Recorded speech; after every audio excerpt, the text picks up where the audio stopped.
course, welcome back to the Biz World channel, the iHealth channel, iHealth Radio, the job market channel. I mean, today we're going to touch business, work, career paths, also mental health, all the stuff that can affect anyone in business. And I've had a lot of people tell me, like, well, why you do all these other channels that are not health, which is our core? Well, because a lot of the stuff we do in life affects, our health, whether mentally or physically. So therefore, we went and created channels for different things to help people connect the dots, if you want to call it that. But today with me, I have someone who can guide us through, burnout, to how to live in harmony, and how to live that life balance, work balance kind of concept, and we've touched on this in a few other chapters and shows, but there's always not enough discussion, and we need more of it. So with me, I have Victoria Mensch, all the way from Bali. And I'm gonna leave it at that. I'm jealous. But Victoria has a tremendous background, from her background in education, her practice, as well as the corporate world, and the work as a mentor who helps people who are successful, but they need a little bit more than just the success in business, a success in a balanced life. So without any further ado, Victoria, welcome to the show. Thank you very much, Hurricane. Very happy to be here. Well, listen, I'm the happiest because this is a topic I enjoy, and you know what? I've been in the corporate world for many years, and it does take a toll on you, and it's very difficult to balance life and family and work, and especially in today's demanding world, right? And in the corporate, whether you have actually a business or in the corporate world, is the same thing. I mean, it still Right. takes a lot. It sucks your blood and time and everything and energy. But we'll talk about all that stuff. Now, your background is interesting because you are technically a doctor in psychology. I mean, Mhm. you've achieved that, and so guide us through your background, just for our Right. audiences, and then we can take it from there. Right.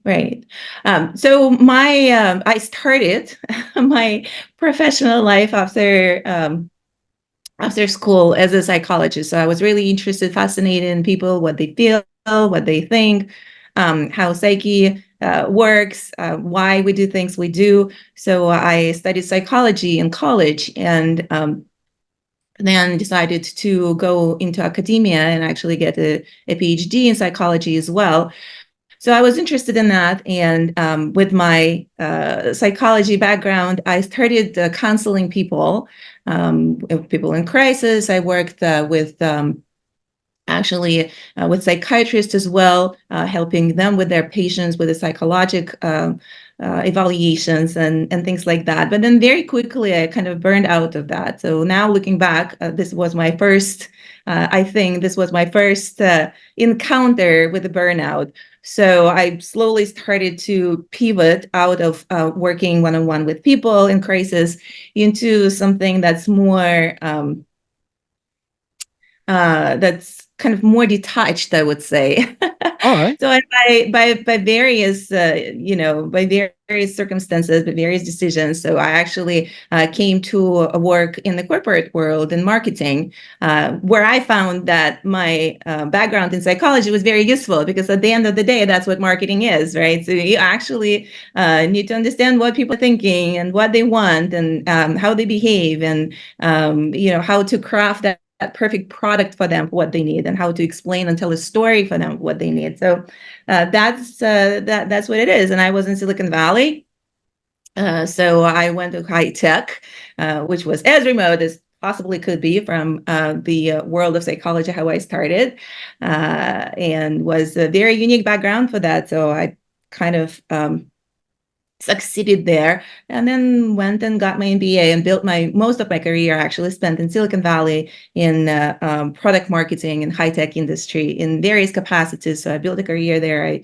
managed teams. I worked in different companies with different products, and then at some point, went through several burnouts. And at some point, I actually decided that I want to go back to my roots, or my roots decided that they want to go back to me. And I became interested in this work, in the work of helping myself, first of all, with crafting that more harmonious life. And then through my experience and through my background and my education, sharing that with the people around me. Well, that's a pretty comprehensive background. It's a lot of work, a lot of years of expertise that you've shared with us. Well, first things first. I mean, you said it. Psychology is a big world, right? I mean, it's understanding Right. behavior and all the stuff, and it's a beautiful, you know, uh, field of study. I mean, it's interesting because you deal with the human nature and the Hmm. human, psyche and all the stuff, and you worked with psychiatrists and so it's a pretty good comprehensive world, but it can take a toll on people, and I Hmm. guess you decided to go into a career path in the corporate after that. And so and it's interesting that you said marketing, because you're right, marketing is all about behavior and driving people to behave a certain way through whatever messaging and videos and pictures and sounds that you can compile for them. And we see it works tremendously. As a matter of fact, one of my favorite I guess guests and also a recurring show guest that we have for a particular show. It is a psychiatry show, and he had said the best psychiatrists in the world are the marketing psychiatrists or psychologists, because they know what they're doing. They know how to manipulate the mind to behave Hmm. a certain way, and really can get you to buy stuff even if you don't need it or if you don't want it. Hmm. Or I mean, I'm Wow. pushing the envelope, but they can do it. I mean, they're good. Um, you know, Right. they can really just tap into all those emotions and things like that. So it's pretty powerful. So it was now, but you got it in a high tech, which is a very intense world. And not only Right. that, marketing itself, any marketing department gets a lot of pressure because deadlines. This, I mean, Right. I've led Hmm. marketing, I've worked with Hmm. marketing, I've partners with marketing over the years. I'm in business development, sales, and operations. But we that's your almost sidekick partner, department that works with you hand in hand because you're in sales, right?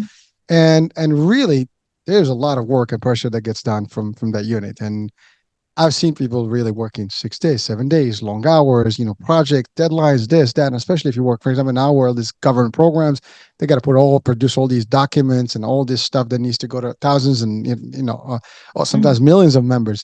And it's a lot of stuff, and they have to get through the approval process and stuff. And so it's a lot of intense, I guess pressure, which ultimately will burn out the body and the Hmm. mind.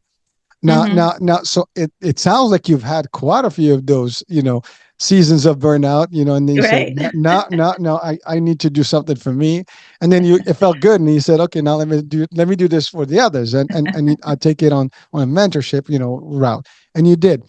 And by the way, thank you for doing that, because we need that. Like I said, maybe people may be a lot less, um, I would say, flexible to go see a psychiatrist or a psychologist Hmm. in a clinical Hmm. setting, but they'll probably Hmm. take a mentor and a coach, in Hmm. that aspect, or not Hmm. even a therapy. Because when you talk therapy, psychiatry, psychology is like, ooh, it's a little Yeah. taboo.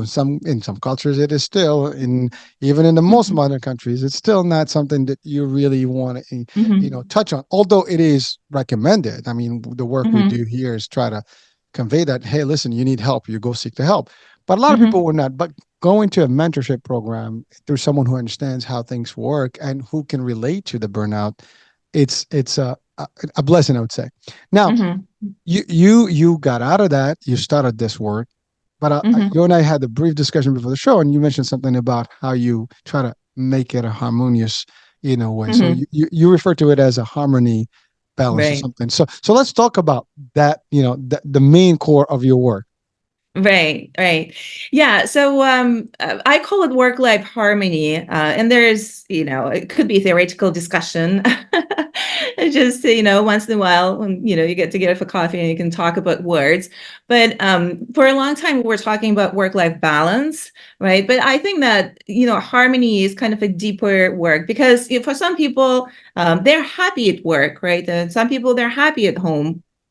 So it's really a kind of the different parts come together. And it's not just work and life, right? So in a lot of sense, like you want to construct a lifestyle that is fulfilling. So it's not necessarily that you're resting all the time, where you're on the yacht somewhere in the sea, right? So it's a life that's fulfilling, a life of purpose. So I think that's where harmony comes in. And at the same time, when I work with people, and that's what I went through, and when I work with people, a lot of kind of those burnout symptoms is are related to the sense of control, right? So like I feel that everything is out of control. There are all these external circumstances that are driving my life. It's a bad boss, or the kids that don't behave. There is like a political system that I don't agree with. There are, like, I don't know, wildfires in Australia that I don't like. There's so many external circumstances that are driving my life. People feel out of control. So I feel like the life of harmony is when you take control over what you want, and you create the life that you want that works for you. But for that control, what does it mean? Those control, how to take control of that?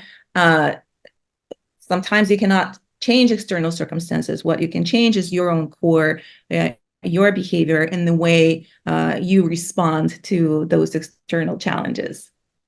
Well, thank you. Well, so Victoria, there's quite a bit there. I mean, first of all, I think humans, well, not humans, I mean humans in general, but us in the work world or the life, we kind of have a history that starts way from when you're a child.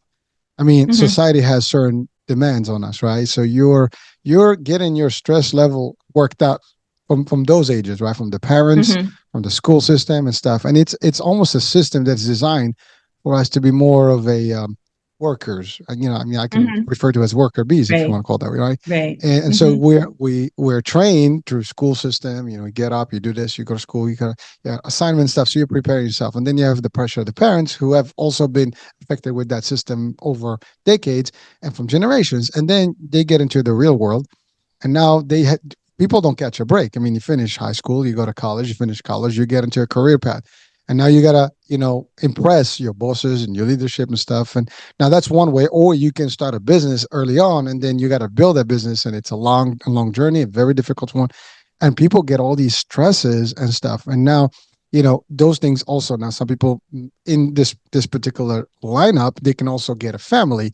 And now it's like, well, and we see today there's a lot of divorce and stuff because there's many reasons for divorce. But one of them, besides stress and all the things that can drive people apart, it's really just finding the time to be with each other. I mean, people, when they date, that's okay. It's happy times, happy hour for a couple of years, maybe a few months. But then after that, it's work, career. My career's first. We got to pay the bills. We got all this stuff. All that stuff yeah. becomes very difficult and a heavy weight Mm-hmm, on everybody's shoulders, and not everybody knows how to balance it out. I mean, mm-hmm, I could refer to it, I mean, relate to it literally from, my own world. And, mm-hmm. it was like there were times where I worked 7 days, especially early on in my career path. Right, And, so how do I do it? I was literally trying to balance things. So let's say we work on weekends, we had events, right? Street fairs, festivals, right. whatever. So I would Mm-hmm, actually take my family with me literally to these places so they hang out while I do my stuff, and then I finish and I meet with them, and then we continue just to kind of make it work. right. But it is not Mm-hmm, really, I mean, what if they didn't want to be there, right? Or mm-hmm, what if you spend too much time away from them? That causes problems. So it's a very difficult thing. And, again, you talk about that nice harmony. I mean, it's a great word, because mm-hmm, because it's mm-hmm. the ultimate target. If we can actually have that, we're good. Right. But Mm-hmm, so now how do you explain to people that they have this inherited through their system? Because I mean, really, yeah. it is a system, right? That gets us Yeah. to where we are, and get us to burn up. Right. So it is a system. The system helps. Let's say the system contributes. Let's put it this way. So I know that a lot of what when you start reading or listening, or hearing about burnout or experiencing burnout, the first step is really to look outside of you and say, well, but how can it be different, right? I do need to pay my bills. I do need to put a food on the table. I do need to have that job. I do want to have that family, right? So I do want to have my time. So there is that external pressure. The first that's how we kind of lose that control, that we place it outside of ourselves. And there is a culture of achievement. I completely agree with you, especially with people that I work with, mostly high achievers, right? So we chatted a little bit before the show that you go through steps, right? So you have your map in front of you since early age. You get good grades, the best grades. You get your extracurricular activities. You get to a good college. You get a good job. You get a good car. You get a good wife or husband, right? So all this, like you do all this and you build this brick by brick by brick with the expectations that once I do that, I'll be happy, right? So every brick you put on top of that foundation and say, oh, once I do that, I'll be happy. Once I do that, I'll be happy. Once I do that, I'll be happy. So it's not like we're not motivated by becoming happy and harmonious. I think underlying motivation is there, right? It's just the tools that we're choosing. And I think the biggest the biggest illusion is that those breaks will bring you happiness, right? So and then people put all those breaks together, and then they have everything, but they realize that they have nothing. And then you look around and say, well, that's the system that did that. There is, as I said, the system does contribute, but the question is, what are you in control of? And what are you in control of is yourself, your behavior, your attitudes, your choices. So it's really a concept of radical self-responsibility, that everything is happening with me is really my choice and my responsibility. And then you say, what is it that I can control, right? I cannot control the schedule that if it is 9 to 5 schedule, the schedule at this particular position that my company requires on me. What can I control? And sometimes people come to this stage of burnout and they think that there is no exit, right? The only way is really to quit this all and move somewhere and just start from scratch. And sometimes it is the answer, but most of the times the answer is not that. The answer is really that radical responsibility, how I call it, that the what is in my control, how can I take over that and bring power back to myself through certain practices, through certain changes in behavior, through awareness, and so on and so forth. Does that make sense here again? It does, and I mean, you touched on accountability and being in charge, right? And but it's always like it always kind of in most of the discussions that are related to business that comes in as a topic, right? People are not aware, or people are still kind of running after the carrot, right? I mean, Mm-hmm. those are two things, right? So as you said, I love what you said. You break by break and thinking that the next one is going to be it, and then that's it. You got to stop somehow.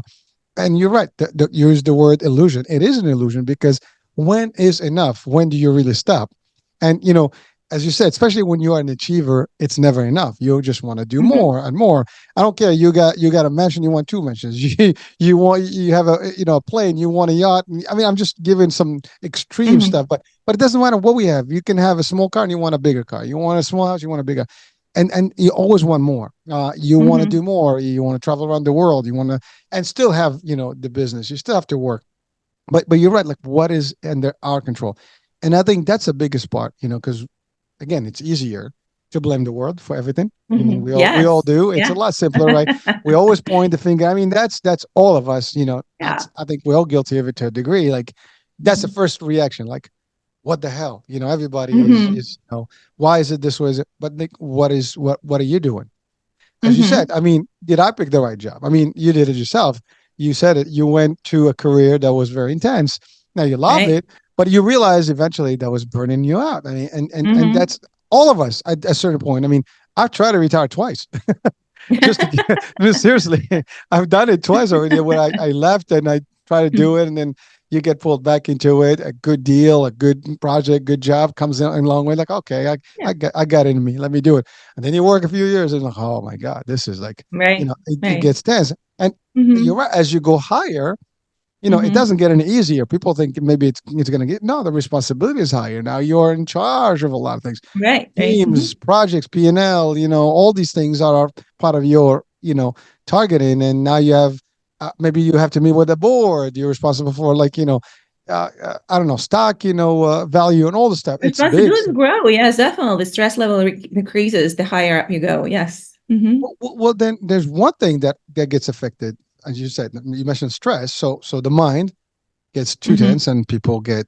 I mean, we've heard about people getting strokes. We've, people having, issues, physical issues, but we also have people who go, they let their bodies go. For example, they don't eat right. They don't. I mean, you're working long hours. You sleep less. You eat junk. Like, and it's all for the sake of making more and achieving more. But is it always Hmm. worth it? So the question, for you is, how do we really tell people, like, you need to Right. know when it's enough Right. and when to stop? Right. I mean, I know it sounds easy, but it's not. How do you deal with that? Exactly. It's not easy. And what makes it even more complicated that a lot of those answers are really very personalized. So we are all unique individual people and we react differently in different levels of stress. So one of the stories that I remember, I had a lot of responsibilities, right? So I was growing my career. I had this big project, huge launch, multi-million dollar product. I had my family, I had small kids at that time, and I wanted to spend time with them. And I'm just driving around, dropping off my kid at some carpentry class. And there's a carpenter who teaches kids carpentry. What this is so nice. And I was thinking, it's like, this is the best, this is a dream life, right? So you remove all that stress and they teach carpentry to 3-year 4-year olds. Isn't it nice? And I drop off my son and I ask this guy, it's like, how are you doing? And all of a sudden he's like, oh, I'm so stressed, it's so much. So that's what I'm trying to say is that, for all of us, this levels are really individual, right? So for him, even that was stressful. I thought that, well, this is so nice. This is your passion. You teach carpentry to kids, but he was still overwhelmed with that, right? So like it's almost very difficult to say, well, if I wear this hat, then I'll be happy, right? So that's all this. That's what I'm talking about when they like you take responsibility for what works for you.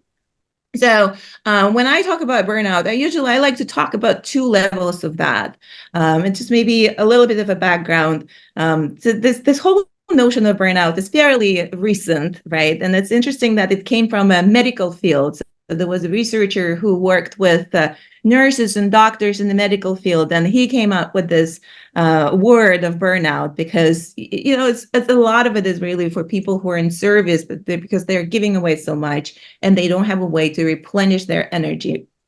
So it's kind of a state of exhaustion, first of all, like chronic exhaustion. Like you're tired all the time. You feel overwhelmed all the time. And then there are all those physical kind of elements that come in as well. And the reason for that is that burnout is a really chronic stress reaction. So stress historically had a very and still has a very good meaning and benefit for us that it keeps us alive, right? That stress reaction. If there's a real danger, there's a lion in the bush somewhere, and you see that lion, so the whole body mobilizes, right? So it's only your mind that's very focused on this particular situation and your muscular control that gets mobilized. Everything else gets shut down because in that particular moment you have to make a decision whether to flee the scene or to fight with this tiger, right? So you have to make that survival decision, make that judgment.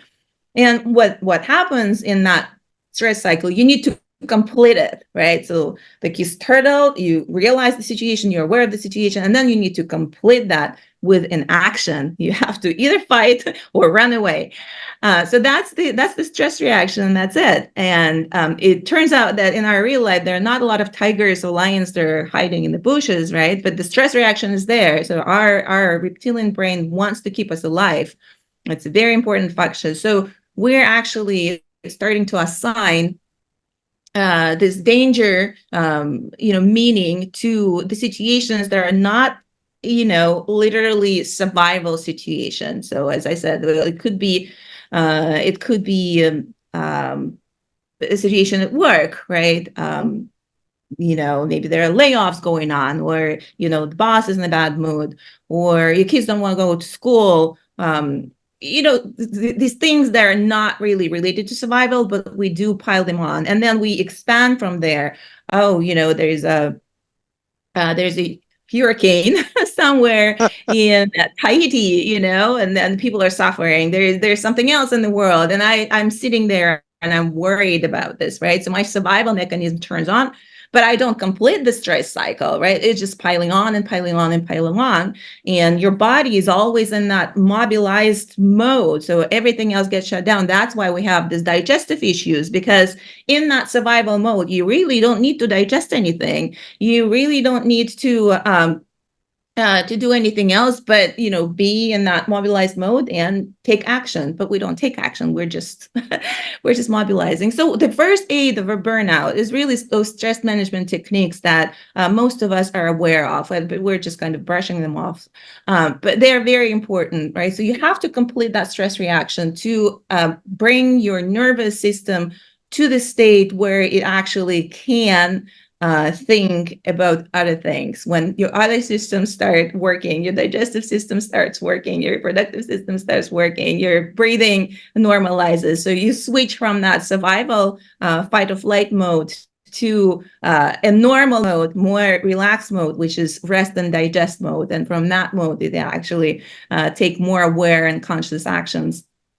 So the first way of burnout is really those physiological kind of stress management techniques. Your breathing, right? So if you feel anxious or you feel anger or you feel out of control, things like that, breathing helps a lot, right? So and if you look, if you talk to those well-being experts, all of them talk about breathing and breath work one way or another. Mm-hmm. And there are tons of myriads of different techniques. How will you do that? There are very simple ones like box breathing, right? So it's you inhale on 4, you hold on 4, you exhale on 4, and then you hold on 4. And what it does, it actually brings oxygen into your system, and it sends signals to your body. It's a bridge between the mind and the body, right? It sends signals to your reptilian brain, to your body, that the danger has passed. You can actually take a break. You can take that, moment to look around, to take more conscious, more aware action from there. So things like that, right? So that's why movement is so important. And when I say movement and exercise, it's not like you go to a gym for an hour every day. If you do, fantastic, but it's not that. It's really to complete that stress cycle, because everything mobilized. Now you need to complete this with muscular action on the level of a body.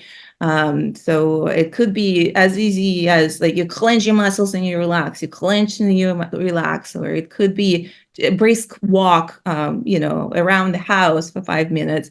So it has a mechanism. It's a built-in mechanism in our body. There is actually a reason for that, a rational reason for that, why it helps, right? So it's not an artificial, just run away from it, right? No, there is a physiological mechanism that works there that helps. And that's the first aid, of stress management. And from there, from that point, from the rest and digest state, you can actually start making more sustained changes, and that's when it gets interested, and that's how you, again, return the power to yourself, and build the practices and build the elements and tools in your life that help you, increase resilience. So no matter what comes from outside, you actually find that, still place inside yourself. You find a meaning inside yourself, and you react the way you want to react, as consistent with the life of harmony as you defined it for yourself. Ooh, all right. Well, so there's quite a bit there. So there's a few things you mentioned. One, I love the example that you said about when you went for the carpenter, and I'm gonna hit on the harmony back. But that's just funny because when you said that, a lot of us, and we all make this mistake, and I can at least claim that I've made that mistake myself, is that we think the grass is green on the other side. Everybody Yeah. thinks that the world is peachier and the other way, and we never see it from the other people's eyesight or like visual, right? Until you talk to them, like, and you're right. Everybody thinks that their world may not be as peachy as you think it is, because that's the Mm-hmm. thing. Even today in the social in the social media world, you see people in their best behavior and their happiest moments. That's what they post. They hardly Mm-hmm. post the bad moments. I mean, some people do. I mean, they have situations they want to claim and they want to make sure that the world knows about it. But very few do that. Most people like, I'm on vacation, I'm having a good time, having a good dinner, and dressing nice, dancing. But it's really, is that the real world that they actually in? And so that's one big one. And you're right, these things are, as you said, it is amazing how you described it. It seems that we are in a constant state of anxiety. I mean, because really, Mm-hmm. it's like, it looks like if we don't do that full cycle, we are constantly in that Mm-hmm. fight or flight mode, and it's not getting to the end of it where, and I think that's really what gets to us. That's one, element. The other one is you said something very powerful about passion. Mm-hmm. And you know what? We all know that if you do what you're passionate about, like we heard this many times, Mm-hmm. you never work a day in your life, right? But how many of Mm-hmm. us do achieve that passion or get to the Mm-hmm. point where you really do what you're passionate about? Most of us, again, start an education system or Mm-hmm. a road that takes us to a different career path from what we really want. And a lot of Mm-hmm. us make that leap. We're going to do something or get a degree in one kind of major and then do something completely different, and we're not happy, right? A lot of people find themselves kind of resetting themselves at a later on, Mm-hmm. time. One of the things that happened in the pandemic, for example, a lot of people, with everything that happened, they started reflecting, and many changed course. In Right. there, it actually helped people kind of reset. In a good way. I mean, as much as it was a tragedy and there's loss of life and everything, but there were some things that came out of it, and one of them, was the idea that some people kind of reset themselves. They found themselves, for example, in a career dead end where they lost jobs. Many people lost jobs and they Mm-hmm. found themselves more creative. I mean, social media got booming. I mean, TikTok and all stuff. Now Right. you got Right. millionaires Mm-hmm. of TikTok, right? Mm-hmm. Instagram, all the stuff a lot of it came out of that pandemic. Then you have all the new businesses that came out of this. I mean, Mm-hmm. you have a pandemic of AI now that Right. triggered. So there's a lot of stuff and it changed. People are finding themselves in happier places. There's more Mm-hmm. of affiliate marketing, and people are just doing that, working from home. There's kind of so it changed the dynamics, but it is something we should all inspire or aspire to, Mm-hmm. rather, to Mm-hmm. really listen. We live once. We need to live happy. We need, as you Yeah. said, we need to find that harmony, and we definitely need to find the passion to be there. So that's Right. true. Now, the other thing you really stated is that this whole burnout concept started in the healthcare. Mm-hmm. But you're right. This is not limited to healthcare. This is everyone. Doesn't Mm-hmm. matter who you are, where you are, you're going to have this unless you know how to deal with it. Now, you talked about the first level of burnout. Mm-hmm. So Mm-hmm. what is the next level of burnout? Yeah, so it's interesting. You actually talked a little bit about that when you said about passion, right?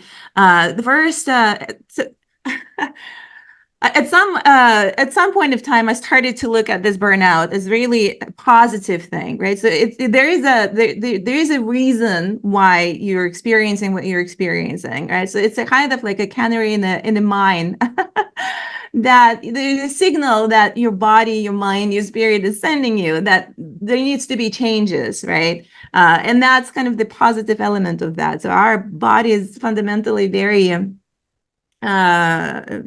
intelligent. So they're sending us all these signals. Oh, I need to change something. And I think one of the things that you mentioned is that, well, with the passion and people want to do what they want to do. But even that is actually, once you get on that path of kind of going with what others designed for you, even that is a question. It's like, what do I want? So one of the first things that we do, and what I do for myself, what I did for myself when I do my mentorship, one of the things that we do is actually this concept of self-care. I call it self-care. Other people can call it differently, but what is self-care and why it is important? Speaking of that control, who's in control, right? So you might not, control how your company operates, what your culture in the company, right? What you can control is yourself. So you bring that power inside yourself. And you do things every day. You actually do things, you prioritize things and activities that you do just for the joy of it, right? So it's a practice. You find things to do just for the, not because somebody asked you to, not because it's useful, not because there's a huge return investment on that or a small return investment on that. You do those things just for the joy. And the more frivolous they are, the better, actually, because you train yourself to prioritize that, to prioritize joy in your life. And one of the exercises, the first exercises that we do is to put together a list of 20 things that you enjoy doing.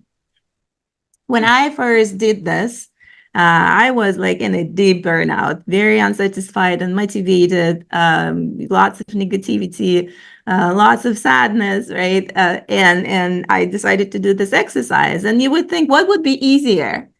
Just to put together a list of 20 things that you like to do or you want to do.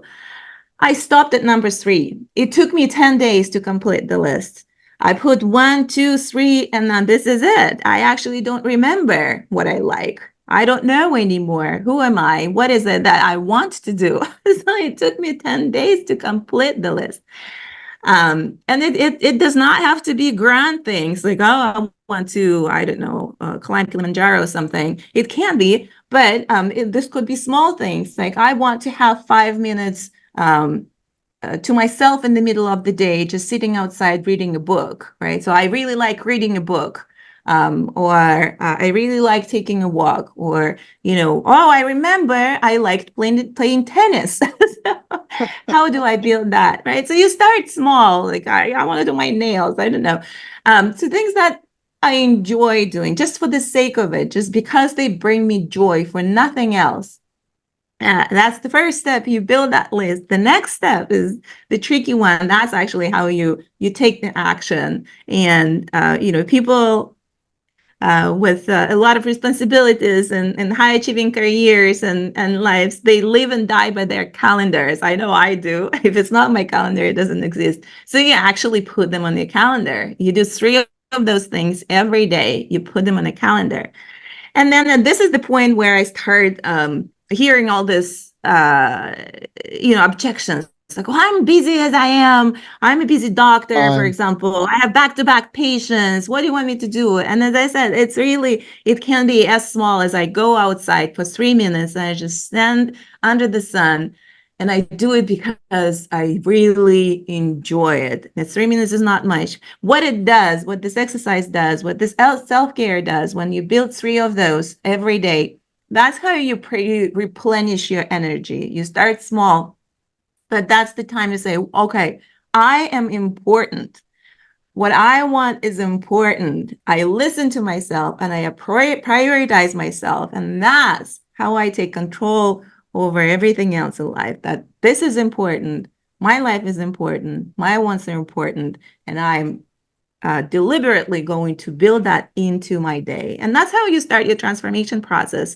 As easy as that. And at the end of the day, so what I actually found for myself and what I found for my clients as well, after you do that for a week, you immediately start actually seeing results in your state, in your energy level. And when you go back to your patterns, like you're angry, for example, you're anxious, or there's something, some reaction that something that you don't like outside, something that's happening that is frustrating for you, then the first question you ask is like, well, how is my self-care? And more often than not, I kid you not, this is a miracle. More often than not, you actually trace it back to yourself. Like, oh, I did not care of myself today. So that's why this happened. That's why I'm frustrated. That's why I'm angry. That's why I'm unsatisfied. And what it also does, it actually, you continuously check with yourself. What is it that I want? How is it that I feel? What is it that I want? And you go down to that list and you create more and more room for in your life for things that bring you joy. So it does not have to be immediate process, like, well, this job sucks, I'm sorry, and then I need to quit this all and start from scratch. Then you're actually making that change every day, step by step, and you're making your life more positive one and more harmonious one. Isn't it easy?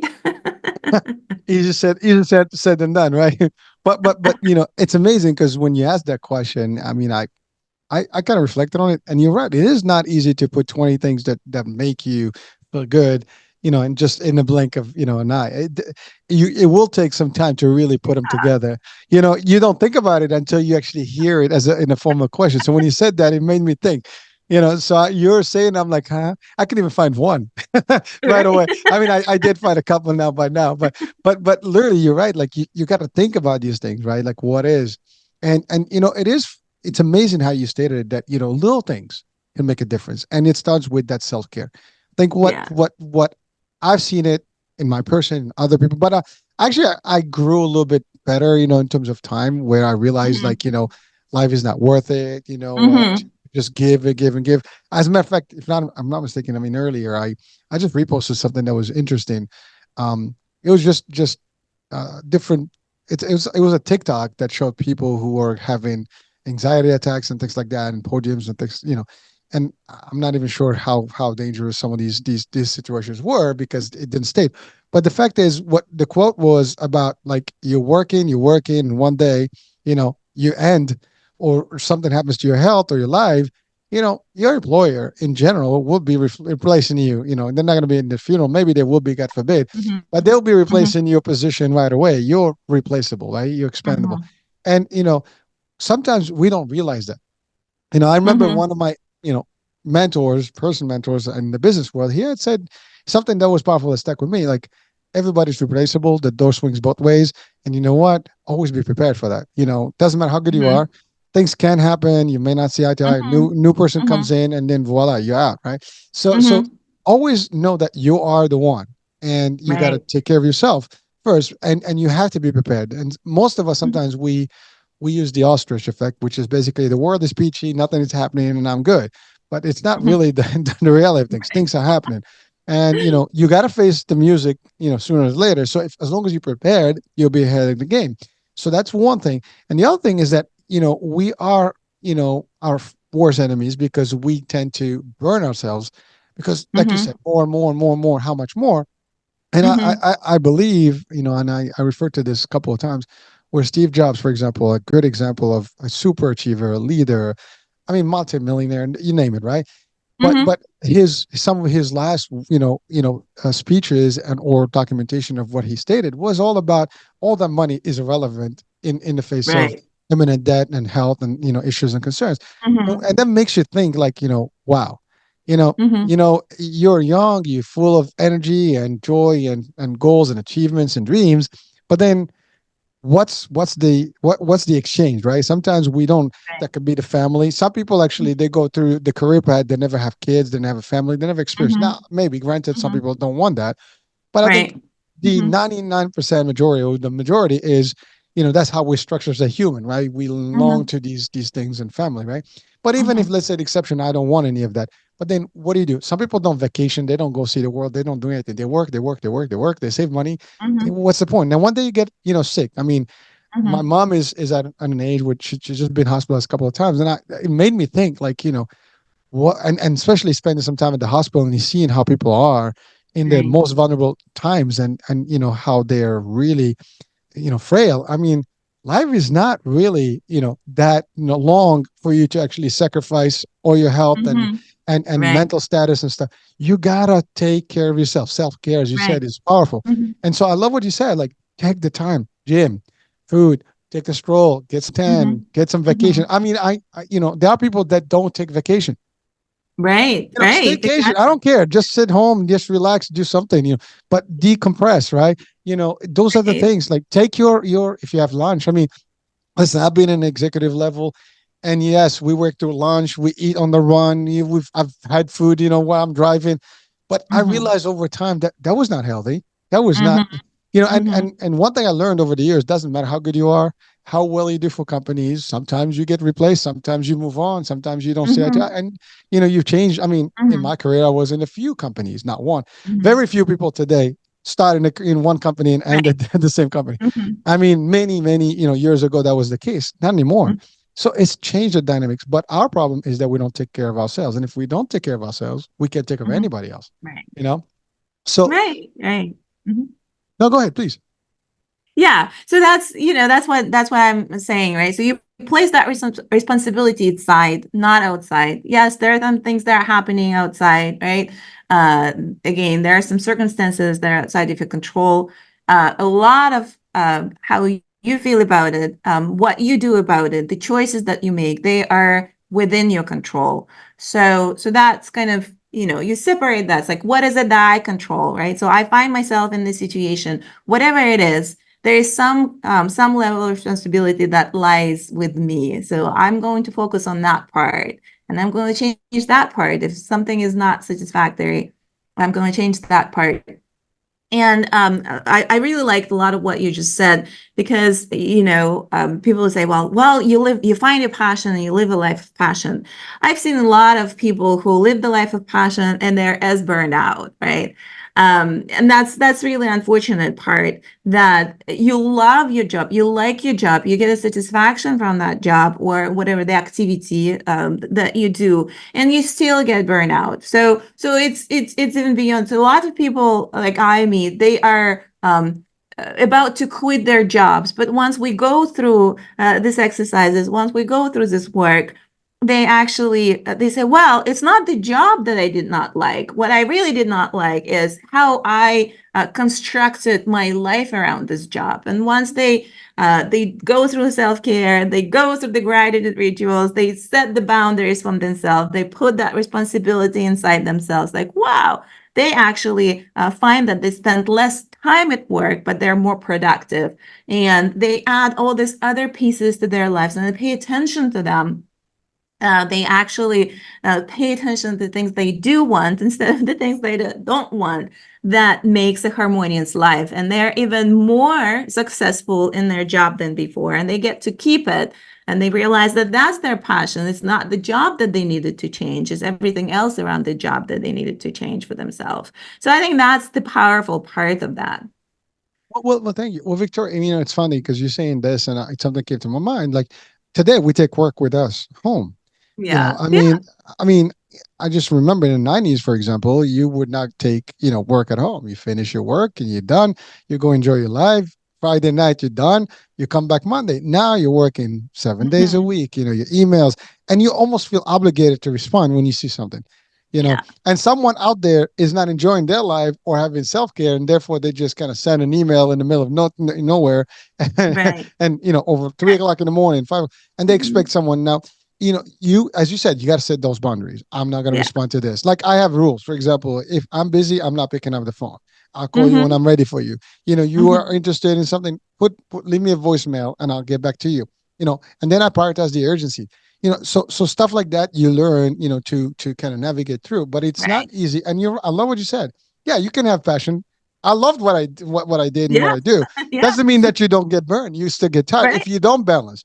Like I had the rule, like every 3 months I gotta be on a week or two or 10 days vacation. I Yes. cannot work the Hmm. whole year. Like I see people that go through a whole year, never take a day off. Hmm. Hmm. You can't. Hmm. I Yeah. used to take my Friday night, and do date night with my wife. We hang out. Hmm. Movie night and a dinner. I mean, you set some rules like Sunday is family day. So you add few things that can help you kind of look forward to that Monday and to do the project, right? Hmm. If you have the ability to work from home, you can use that. I mean, if it's performance based, roles and stuff, you can do that. I Hmm. encourage that too. Like, but not everybody's like that. Now, I do Hmm. have one question, Victoria. I think Hmm. our issue is there's us, as you said, we take a level of responsibility, but there's also our society in a way. Because Right. here's the thing: Hmm. when you're a kid, if you ask kids, children today, anyone, what would you like to Hmm. be in the future? I want to be a lawyer. I want to be a doctor. I want to be engineer and Right. stuff. So we have Oh, these standard, yeah, we have these standard response. And by the way, that's worldwide. Doesn't matter what yeah. part of the world you are. It's really the high paying jobs, right? Career, but that's Hmm. almost being programmed in all of the kids, Hmm. right?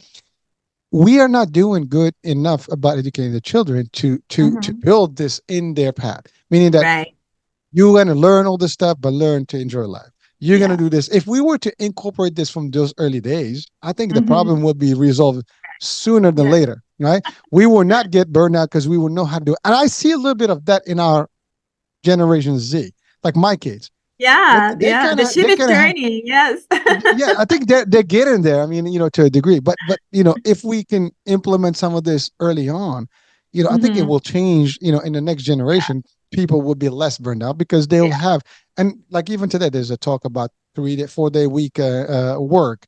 They're talking Right. about less hours. Hmm. I think some of the companies now they give you unlimited PTO. Just Right. just work when Yeah. you want. And perform. So there is some of that level, but it's not as a mainstream as you want to call it. Yes, yes. So this is my fundamental belief, right? So maybe I'm a dreamer, but this is my fundamental belief. And this is why I kind of feel this as my mission. That's how the change starts, right? You start with yourself. And especially, we're talking about high achievers, senior executives, founders, entrepreneurs, people who do impact lives, right? So you start with yourself, you start with your life. And that's how change trickles down from there.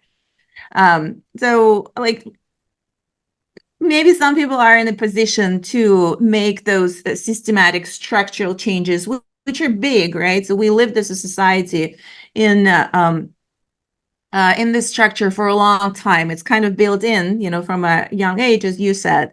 But the change starts from somewhere, and I believe that it starts from individuals. Like you change yourself, you change, a work around you. So, in my work, for example, when I changed how I approached work-life harmony and balance, I found that my team actually started to adapt to that as well. So they started to make this, you almost like a role model in that.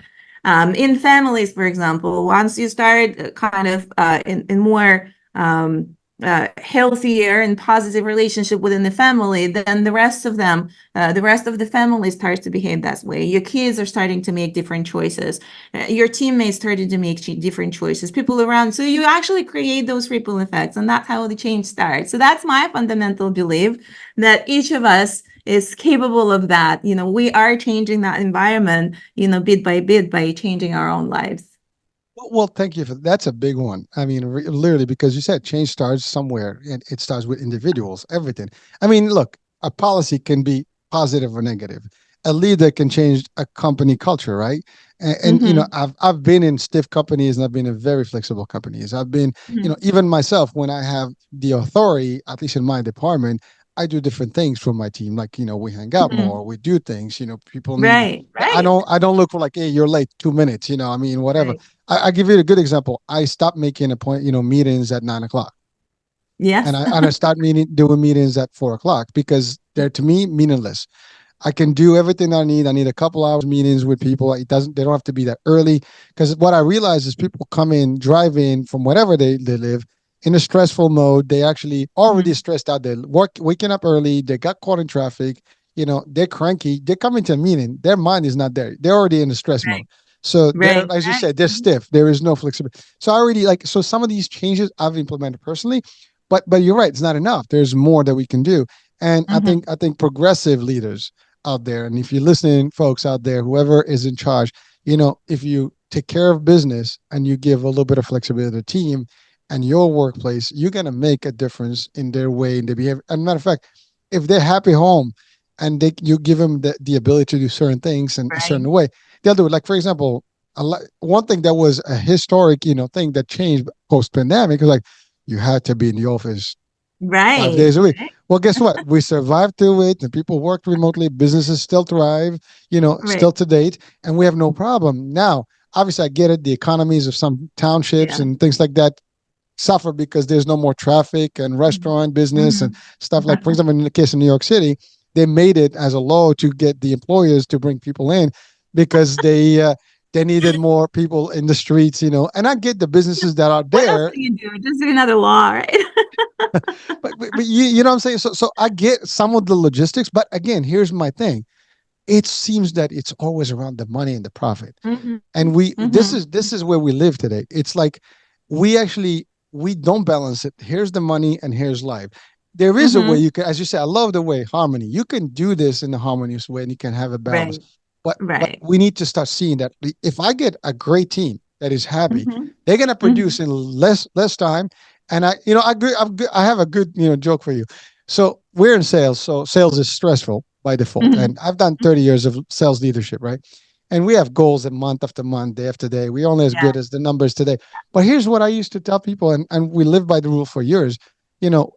Two a day keeps the manager away as a rule, right? So Hmm. you get up, you do your thing. By 12 o'clock, you're done. I'm not going to worry about what you're about. Now, you want more, you do Hmm. more. And here's what you find: the achievers, they're still going to work more. They're going to do more. Right. But Right. you give the opportunity to people. Listen, Yeah. it's a performance based job. I don't need you to Hmm. show up, and where you're late. Hmm. Just come in, do your business. That's it. You want flex? I used to tell people two things: you can do it your way, my way. I'm going to give you the leeway. Do whatever you want. If you're not Hmm. performing, then I'm going to interfere with your performance and try to help you Hmm. and guide some Yeah. of your strategy. But if your strategy works for you, it works for me. Yeah. I'm good. We're all Yeah. happy.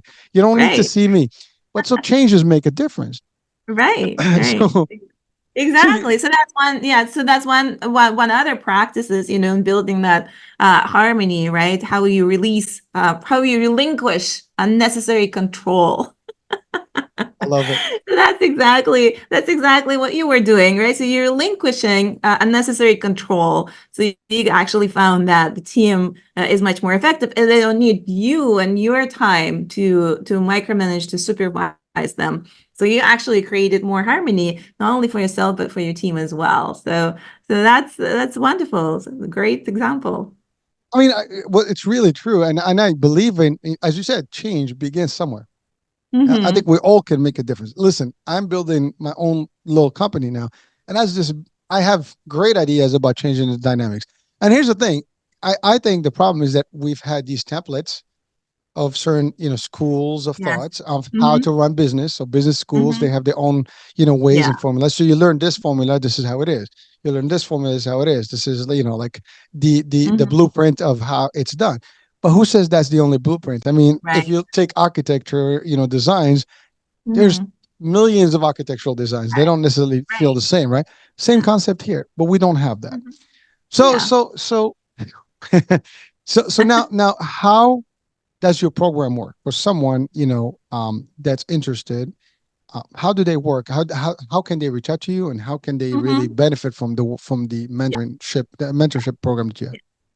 So most of the mentorship I do is one-on-one mentorship. So, people can reach out. The On my LinkedIn account, there's a button there. You can schedule a call. We can chat about this. So most of the work I do is one-on-one private mentorship, and I find that the most rewarding for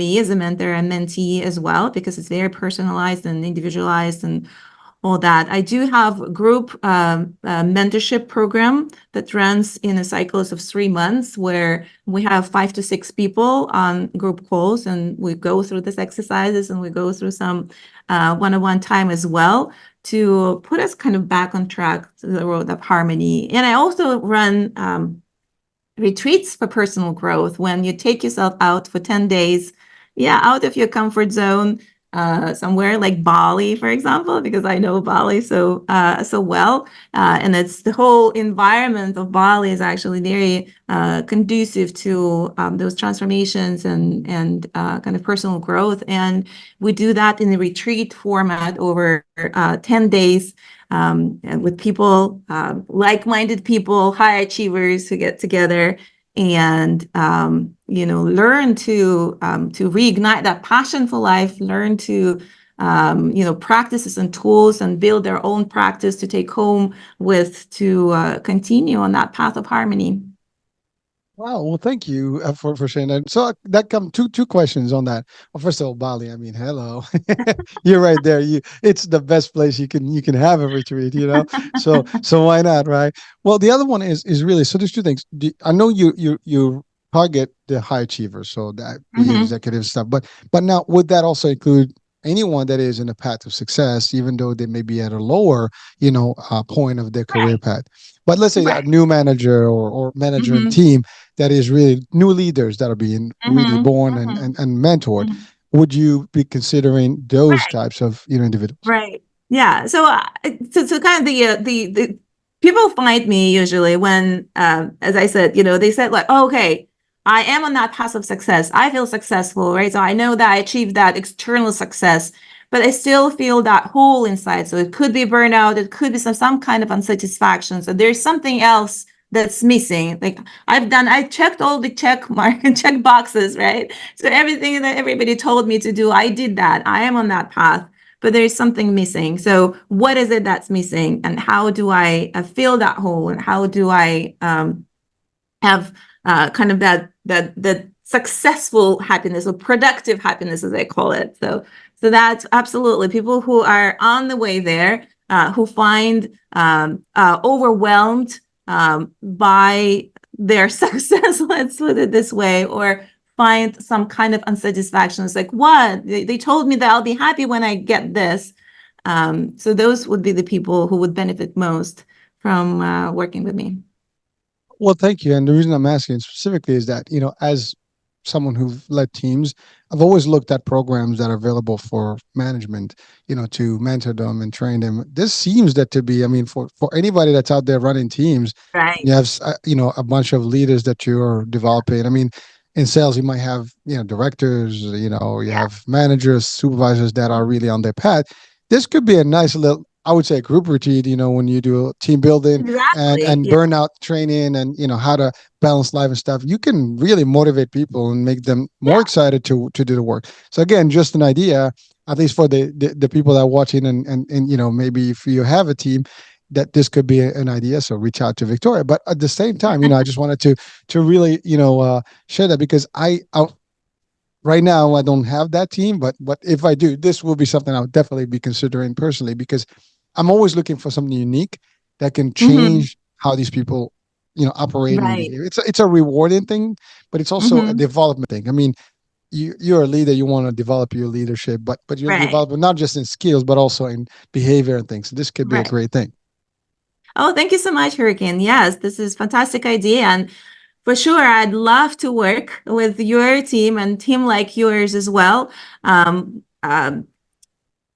I think this is a great environment. So it's like, part of it is like, yeah, do good, but part of it actually makes business sense as well. People are more satisfied, they're more motivated, they stay longer. So all the training that you invest in those people, you can actually keep them longer, right? So and they're more productive as well. So it makes a total business sense to kind of doing this work in terms of building the teams and finding the right motivation, the right balance for them to continue kind of on a more productive and efficient path within your company. Well, it's funny because a lot of in sales we do a lot of incentives, and you have like these present club, for example, and when Mm-hmm. we achieve something, we go on a retreat. This could be a more productive retreat Yes. where not only we can award and reward, but also it could be a learning Exactly. concept, because you always try to, even with these retreats, they do some seminars, some learning stuff. This could be the ideal scenario for that. So again, for those of you out there, I mean, this is going to air on the Job Market and the Biz World channel. So if you're watching or listening, this could be something you can take advantage of, and certainly we have the talent and resource that can help us here. So, I just wanted to throw that in because I can see the value of that, and believe me, if I have the ability anytime soon, we'll be talking more further on that one, because again, I'm literally checking boxes on some of the guests that have certain things that, and I've done Yeah. this before where I've called upon. For example, I had a great guest that we've done a few sessions, and he's a hypnotherapist, and I got him Mm-hmm. actually to do a program for my teams, and it Mm-hmm. was like 8 weeks program, and it was 1 hour a week, whatever, but it helped them Mm-hmm. really boost up and things. It's a great Yeah. program.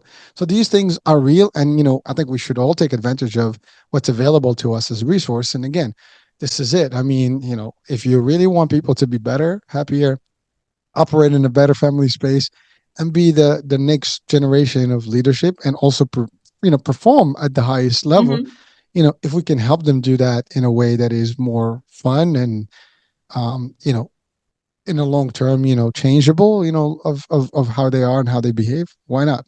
So that's it. So we've exceeded an hour.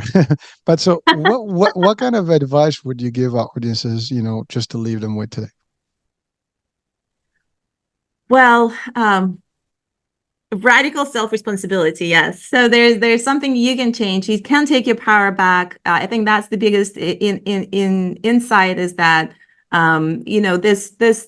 This approach really brings the power back, empowers you to make the changes for yourself, and those changes will impact the people around you. So you create the environment that you want to be, and you create the life that you really want to live. Ooh, powerful. I'll take it. Listen, I mean, yeah, Victoria, thank you so much for really, coming on and sharing your wisdom and some of the work that you do. I think it's needed. I think, we need more of you out there. So that's a good thing. We have your link. So I'll have the contact, for your, with your LinkedIn and all. Do you have a website or something that people also can, or just the LinkedIn? Yeah, so I think the best one would be to a link to the retreat. Actually, it's in October in Bali. So that's atlantis.institute/retreat, and I'll send you that link. Please, yeah, because I can I Yeah, can use that on the description of the show.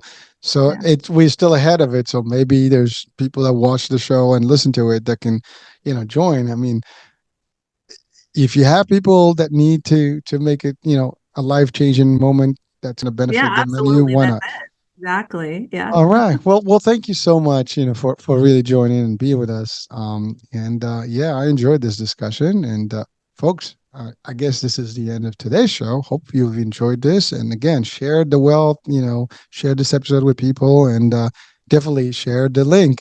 So if you want to have a retreat in Bali, this could be the one, and it will be a productive one. That being said, I'm American Age. We'll be talking soon. New day, new show on topic. Bye for now.